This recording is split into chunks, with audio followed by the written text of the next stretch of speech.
Kan di dalam Kristen itu diyakini bahwa Yesus itu adalah Tuhan, betul. Betul sekali itu Bang. Terus? Saya pernah baca di sebuah artikel itu bahwa Yesus itu pernah berdoa di Taman Getsemani. Bukan cuma di Terus Taman saya Getsemani. berpikir, Sedikit Bang. Bukan hanya di Taman Getsemani Yesus berdoa. Di banyak tempat Yesus berdoa. Nah, oke lah, di banyak tempat pun.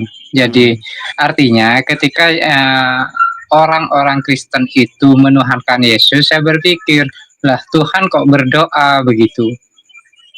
Nah, itu yang jadi pertanyaan saya.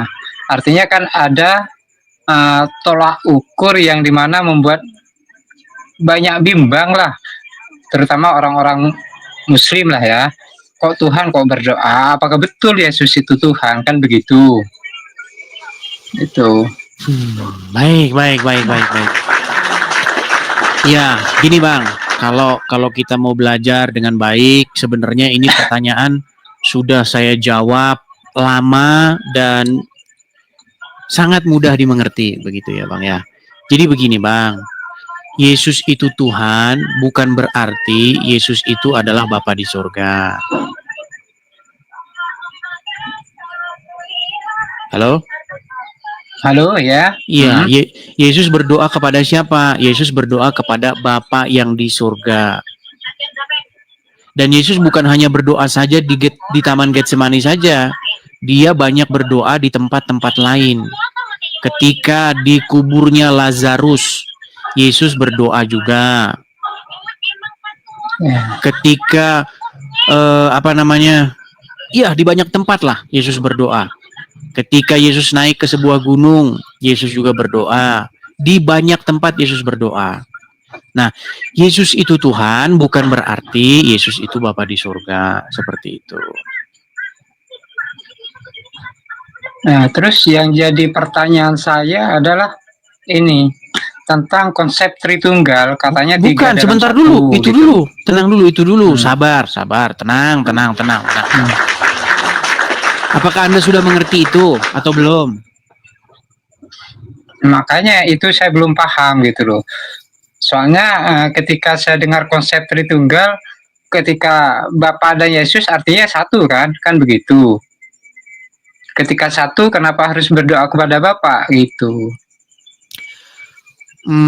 Berarti ada di dalam pikiran Anda Yesus itu adalah Bapa itu sendiri? Iya. Oh ya, kalau seperti itu ya pantasan Anda punya pertanyaan semacam itu. Iya, makanya ketika Muslim bertanya, Yesus kok Tuhan kok berdoa kepada dirinya sendiri. Jadi pertanyaan ini itu sudah salah, begitu. Sama seperti saya pernah ngobrol dengan orang Muslim, ya kan? Saya berdiskusi dengan dia, apakah Muhammad itu adalah Rob? Ya. Apakah Allah itu adalah Rob? Iya. Masa Rob mengutus dirinya sendiri? Saya bilang gitu. Nah, itu beda. Jadi kalau dicontohkan dengan Nabi Muhammad, Rob dalam artian itu pemimpin, Rob dalam keluarganya begitu. Penguasa rumahnya, penguasa lingkungannya. Jadi beda persepsi nantinya gitu. Jangan disamakan. Jadi Muhammad bukan Robnya umat Islam? Bukan. Nah, ini kan kalian kan Islam keseluruhan dunia adalah Allah Subhanahu wa taala. Jadi ketika kita diskusi soal itu jadi beda. Cara berpikirnya beda, dalilnya pun beda. Ada beberapa makna yang harus kita bisa gitu loh. Betul, karena memang umat Muslim itu belum sepakat Muhammad itu Rob atau bukan. Karena yang lain Muhammad bilang Muhammad itu Robnya umat Muslim. Yang satu bilang Muhammad bukan Robnya umat Muslim. Begitu. Mungkin ini Bang Edis. Jadi umat Muslim sendiri tidak jelas Muhammad Robnya on off begitu. Bukan tidak jelas. Karena ketika Bang Edis bertanya kepada kebanyakan orang Muslim, mereka kan cenderung awam gitu loh. Tapi lawan debat saya bukan orang-orang awam. Silsilahnya. Lawan debat saya itu bukan orang-orang awam, bahkan mereka seorang pendebat seperti Yusuf PI. Iya. Yusuf PI mengatakan Muhammad itu Rob. kemudian Rashid, kemudian siapa lagi, Rifa, kemudian ketuanya APII, kemudian Tasik Ngaji, wah dan banyak lagi tidak terhitung. Saya kira kalau misalkan Uni Rifa, terus Yusuf PI, terus Bang Nandar itu misalnya, saya rasa mereka kualitasnya sudah beda. Dan mungkin jawaban mereka kata Nah, ini namanya mengingkari kenyataan. Bukan. Sebentar dulu. Saya rasa jawaban mereka tidak mungkin mengatakan Nabi Muhammad itu Rob terus disematkan kepada seluruh umat Muslim, tidak mungkin. Tidak mungkin karena saya tahu kualitas ilmu mereka gitu loh. Oke, jadi memang gitu. Artinya Rob itu apa memang? Bisa Tuhan. Jadi bisa Muhammad Tuhan. Bukan Tuhannya orang Muslim. Bukan Tuhannya, tapi dia adalah Tuhan atau pemimpin dalam keluarganya. Jadi bukan pemimpinnya umat Muslim. Gitu. Hah? Jadi Muhammad bukan pemimpinnya umat Muslim. Bukan Tuhannya, bukan Robnya, bukan Tuhannya umat Muslim. Ini ada saklarnya memang kan. Jadi ada saklarnya teman-teman Muhammad ini teman-teman. Sebentar dia Rob, sebentar bukan.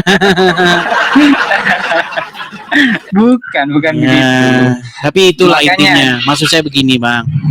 Jadi kita itu pertama harus mengerti maksudnya Yesus itu Tuhan itu apa, begitu. Maksudnya Bapa di surga itu Tuhan itu apa, begitu. Kalau karena begini, Bang, sebenarnya di dalam Bible, di dalam Al-Qur'an, kata Tuhan itu nggak pernah ada. Setuju nggak? Tiada Tuhan selain Allah. Nah, kan nggak nyambung memang kita. Nah iya. Yang ada itu jadi gini Bang, sebenarnya kita ini nggak nyambung saja gitu. Kalau kita nyambung, ya diskusi kita sudah selesai. Tapi inilah tantangannya begitu. Jadi coba lebih dijabarkan lebih rinci, coba. Gini Bang, Al-Quran itu kan bahasa Arab. Ya. Ada nggak kata Tuhan di situ? Di dalam Al-Quran. Di dalam majalah Bobo. Iya, saya memastikan dulu begitu. Nah, Al-Quran itu kan tulisannya itu huruf hijaiyah, bukan tulisan Latin ABCD, betul? Iya, betul. Nah, ada nggak di situ huruf Tuhan itu? Nggak ada. Nah, di dalam Bible, nggak ada. Bible itu juga hurufnya bukan ABCD. Hurufnya huruf Ibrani sama huruf Yunani. Di situ juga nggak pernah ada kata Tuhan. Tapi kalau di Bible kan banyak terjemahan sudah yang ditulis di Bible. Iya, makanya Bang, kalau kita belajar terjemahan, di dalam Al-Quran juga terjemahan, kata Tuhan itu apa dulu? Kan ini udah sering saya bahas Bang, udah sampai bosen Bang orang bahas ini Bang, bosan. Belum pernah dengar, saya belum pernah dengar, belum.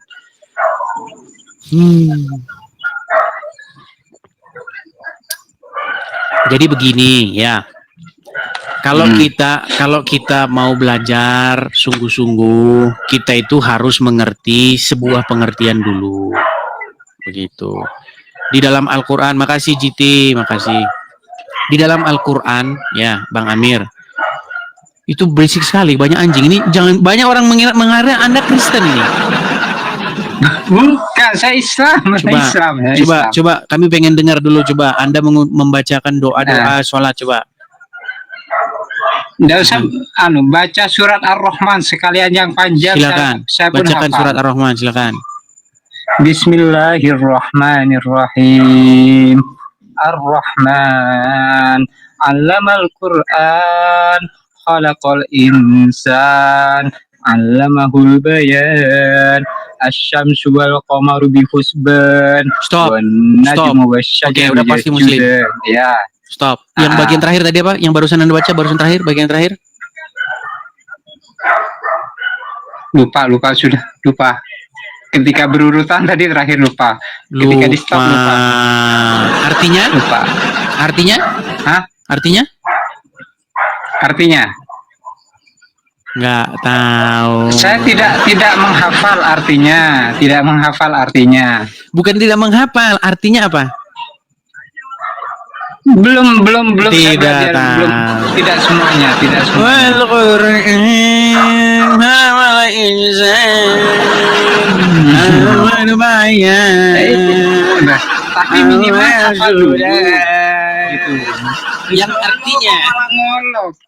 Kok malah ngolok? lu kan memang tidak tahu Sekarang artinya kan. gini.